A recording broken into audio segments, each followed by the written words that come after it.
రావణాసురుడి సొంత తమ్ముడైన విభీషణుడు రాముడి వైపు ఉండి రావణ సంహారంకి ఎందుకు మద్దతు ఇచ్చాడో మనం ఇప్పుడు తెలుసుకుందాం.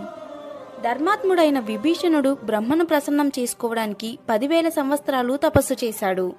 అందులో మొదటి 5,000 సంవత్సరాలు ఒంటికాలుపై నిలబడి తపస్సు చేసిన విభీషణుడు మరో 5,000 సంవత్సరాల పాటు సూర్యుడి వైపు చూస్తూ నమస్కార ముద్రలో కఠోర తపస్సు చేశాడు.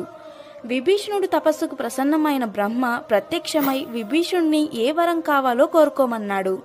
దానికి విభీషణుడు తను బ్రతికినంత కాలం ధర్మం తప్పకుండా ధర్మబద్ధంగా ఉండాలని, అలాగే ధర్మాన్ని పాటించే వారితోనే ఉండాలని కోరుకున్నాడు. విభీషణుడి నిస్వార్థ గుణానికి మెచ్చి బ్రహ్మ సరే అని విభీషణుడికి అమరత్వాన్ని కూడా ప్రసాదించాడు.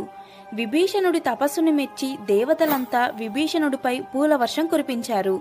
మనం రామాయణం బాగా గమనిస్తే రావణాసురుడు ధర్మానికి కట్టుబడి ఉన్నంతకాలం విభీషణుడు తన అన్న రావణుడితోనే ఉన్నాడు.